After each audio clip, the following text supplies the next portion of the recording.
down, 2 beads, 3. I think I'll quit right there. Hi y'all, welcome back to my shop, Mike Piece Woodturning. You got a thread chaser, maybe one that's not getting a lot of use? Well, I'm going to show you today how you might be able to use one to add some texturing to some of your small wood turning projects, such as a small bowl. My experience has been that texturing works best on dry wood, but you might try it with green wood and experiment, and that's what this is, somewhat of an experiment.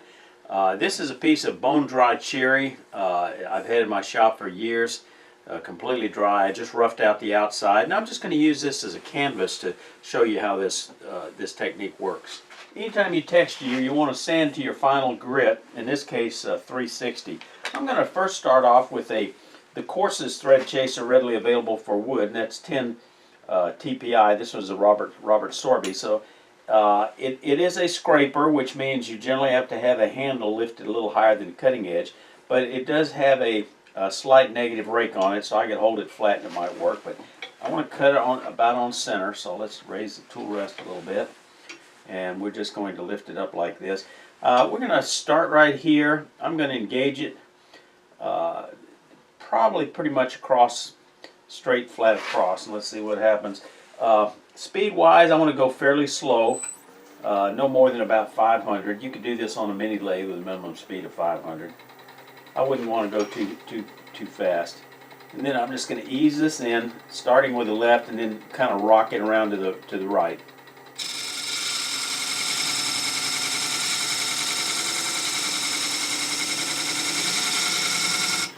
And I'm getting some uniform beads or marks. They're not exactly beads, so let's see if I can engage back in that same cut, go a little bit deeper.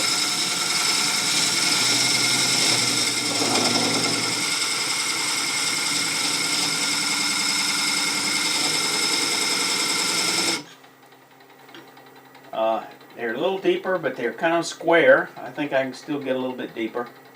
I want to ease this back in.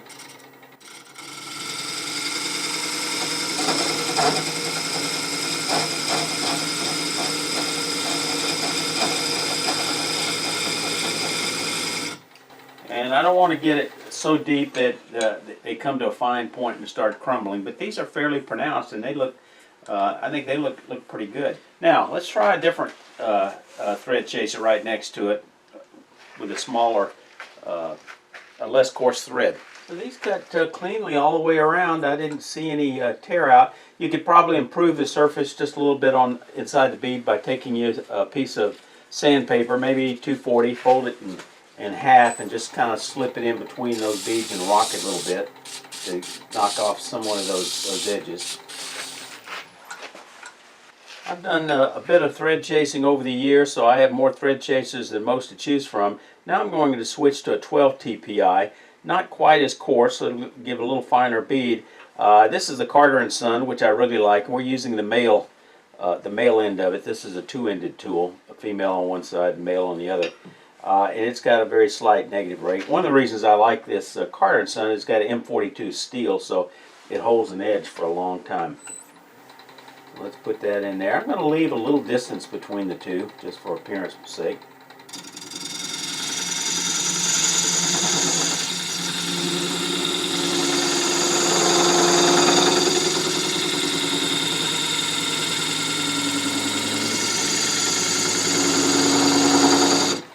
One of the challenges on the slope is I have to rock this around, bring it around a little bit to get it over the whole surface. But that worked real good. Again, use that little bit of sandpaper, and the beads are a little more rounded than the coarser 10, which I think has a little better appearance. Not big differences overall in size between the 10 and the 12. I think either one of them would look good on a small bowl.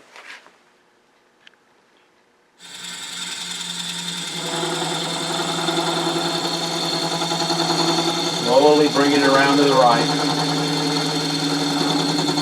And it looks like I could not rock it as far, and I wouldn't have quite as many beads, which might be something to keep in mind if you want fewer. Now, because it's not as coarse, It's a little harder for me to see to get these right back into place, but like thread chasing, if I just ease it in, it should find find those threads.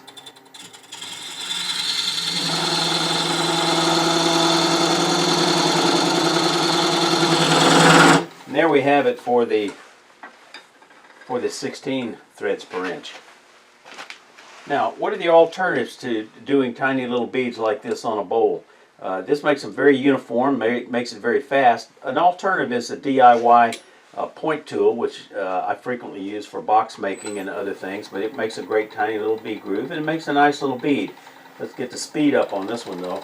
We'll get speed up to closer to 1,000.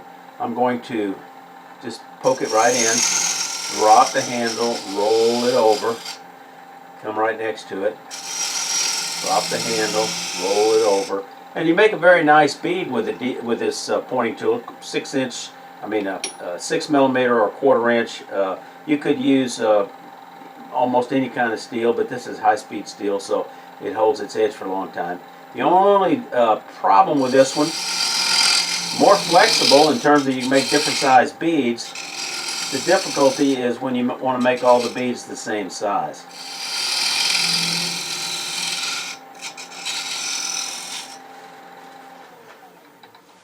But that's certainly an alternative if you like this design.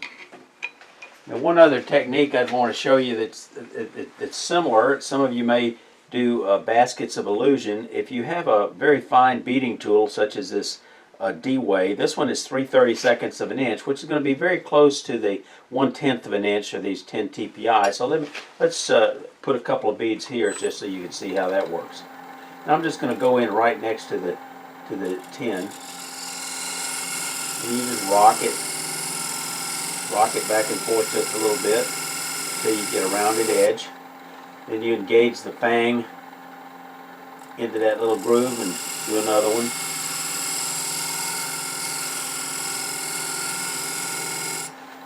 And there you go.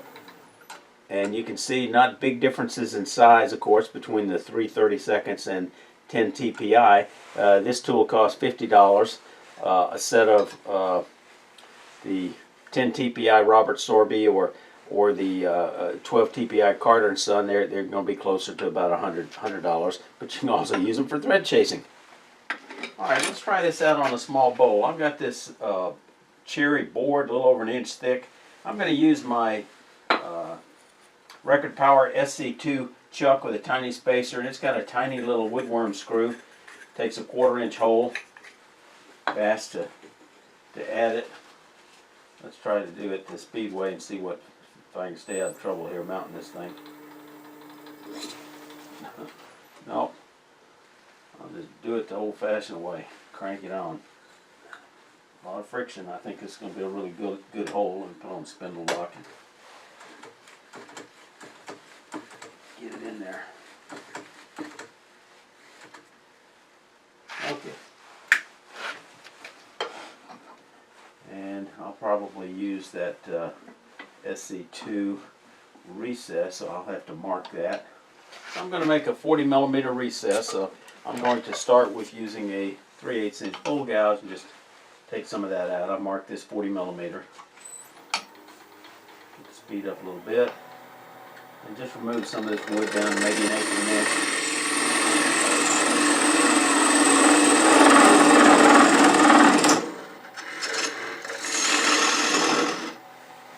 Now I'm going to use my dog leg shop-made recess tool and just come right in here.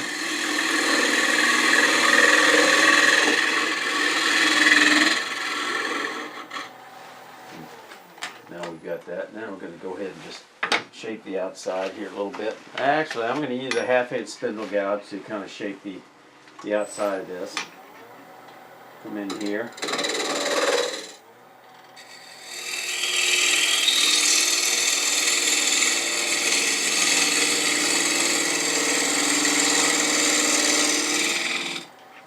Probably got a little flat spot here. Let me come back in and take one more pass.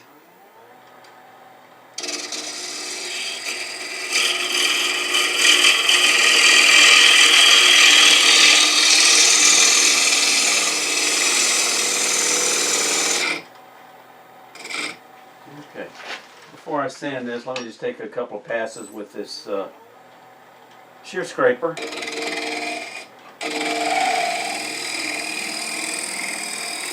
And then let me sand that up to about 360. A little small gift bowl like this, or one you might sell at a low price point at a craft fair. I'm not going to turn it back around, so I'm going to just go ahead and use and make just a couple of beads on the bottom to disguise this recess that's going to stay there.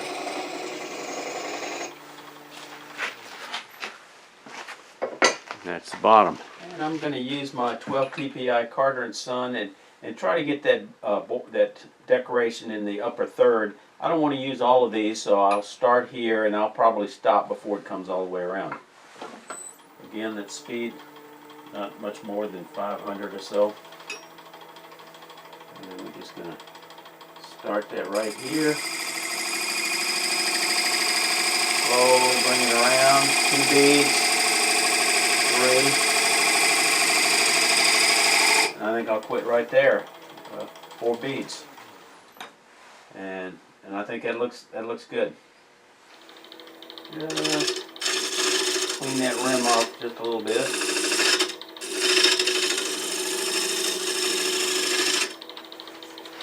And before we hollow, let's kind of get a nice smooth surface here.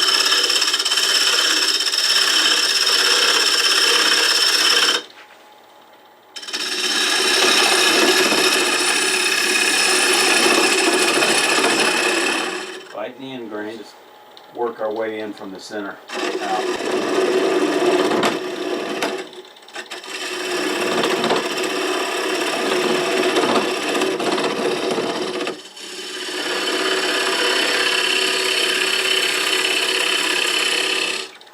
Speed up a little bit.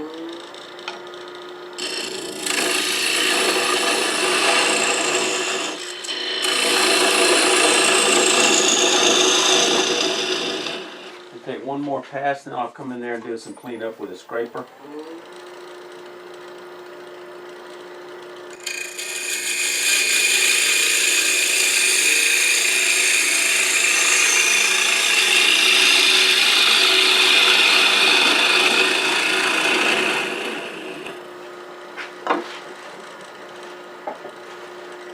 I'll come in here with a conventional scraper with a little bit of a burr on it.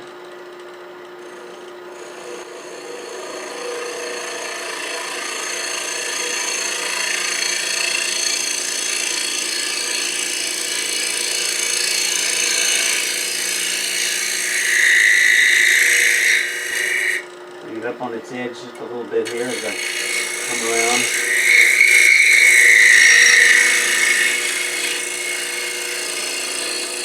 Now let's just caress that edge here a little bit.